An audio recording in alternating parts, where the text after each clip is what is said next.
Paso, Memphis, and we're catching up with Tyler Rich, man. It's been, what, like a little over a year, yeah, since the album and stuff. It was great having you on this time. But, dude, I gotta, sorry, I had some notes I gotta see. NFTs, dude, I have no clue what the hell they are. Yeah. I'm not big on crypto, but you're changing the game, I feel like. I feel like when I read into this whole NFT thing, I feel like it's breaking, like groundbreaking. Tell me about it and tell me what made you jump into this. Yeah, what made me try to want to be a part of it right away was just my FOMO of Bitcoin. You know, like he's got that FOMO of watching something happen that nobody understood, that all of a sudden 10 years later was the biggest thing on the planet, and everybody talking about NFTs, and I was like, man, I can just sit around and ignore it like I ignored Bitcoin, or I can at least just dabble and see what's going on, right? And so we dabbled, and XM the Highway and Big Machine, my label, the three of us came together and did the first ever for any of us NFT launch. I saw that. And groundbreaking, as I said, man. And it sold out, or when it was free, and it went quick. It was free. Gone. Yeah, because we figured it's kind of like a rookie card, right? And so we wanted the first two to be free, and so we numbered them 1 through 5,000, and each one was gone within like a day. This guy's gonna stab me with a rookie card because he stole our best Cubs player we ever had, Chris Bryant. Over here. Yeah, he was lost into the Rockies. Oh, did he? Oh, I missed that announcement. Yeah, he's not a Giant no more. He's not. Damn, dude, he's one of our favorites. Yeah. So he's great. We loved him. He almost got us the World Series. Yeah, man, dude, I know that. So no, I'm a big fan of the NFTs and how you're doing them. I was checking them out. I love that because I feel like it's groundbreaking and it's something definitely. It's innovative. It's what's coming next, dude. And it's kind of a cool thing to have. So once I learned what it was, they're kind of weird to grasp. But once you get the idea of it, and you're just like, it's like having rookie cards for somebody where it's, or you're not buying a rookie card, you're buying an extremely famous artist or artist. What's cool is like you guys have perks too. Like if you collect all 4 of them, you're gonna have something special, or you're gonna have special meet and greets and shows, and that's kind of cool too because it's giving the fans something to buy into as well. Totally. That's why I love. So 2,000 Miles tour started September-ish after we talked, which I love. So we talked in quarantine, all that crazy BS that we were facing. But now you're about halfway through. You just announced the more. Tell me about the tour, man. How getting back out there now finally has been for you. Yeah, it's been awesome. The end of last year is when we did regular just 2,000 Miles tour.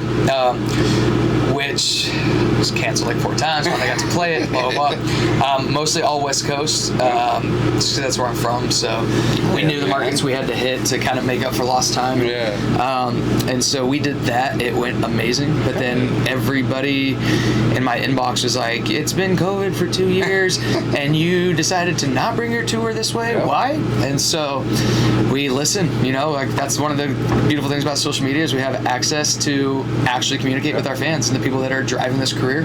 And so they're telling us, come to the Midwest, come to the East Coast, come to the South. And so we did. So first night sold out. Yeah. Well, this is Chris's tour. Yeah, this is Chris Lane's tour. This is Chris's tour. A little different, but still sold out. Chicago. Oh, Chicago wants some Tyler Rich. I'm telling you, you gotta come back, dude. We're excited. You gotta definitely bring that tour back, that 2,000 Miles tour, man. That would be awesome, man.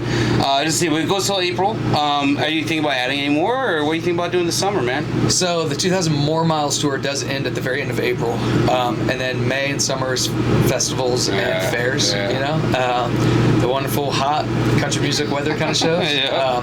And then this fall we're considering doing a whole different headlining tour, but it's just all kind of ideas right now. I would assume probably go back to the West Coast, but then hit stuff, like Chicago and places that would have been cool to hit the first time. We'll be ready for you. Yeah.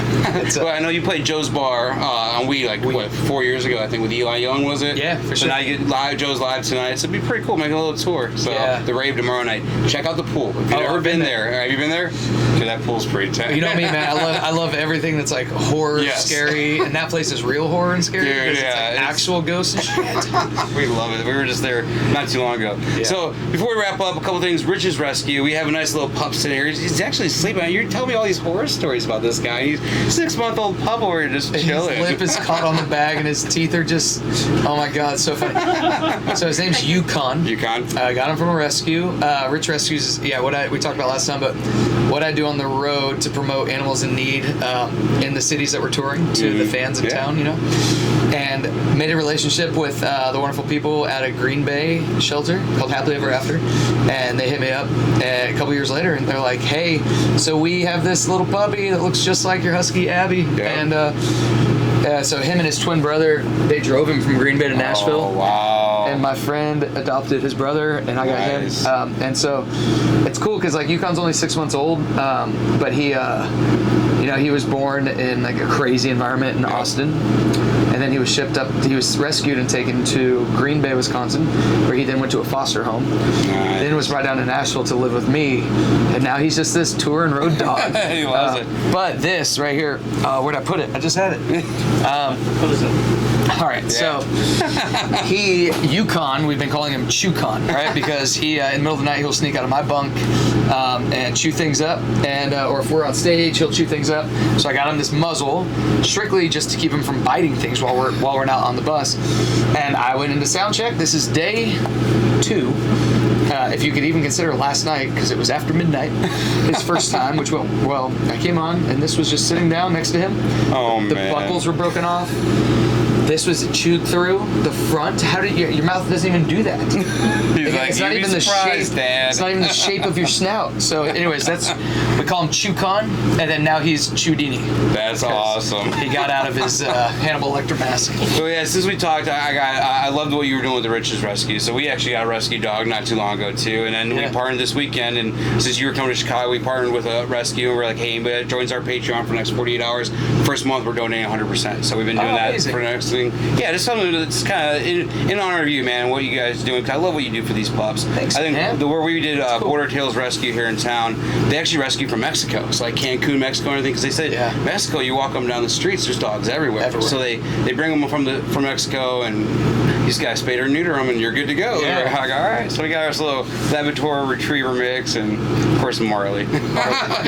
Show the kids the movie, so I gotta go with Marley. Yeah. So cute. Well, before we wrap up, we always like to close out with a quick little one-off question from our sponsor, Poddex. Oh no. So yeah, we'll make sure it's PG before we ask it. Okay. No, you want to do that one, or I'll let you pick. You want to do that one, or no? No. Birthmark. I do have a birthmark.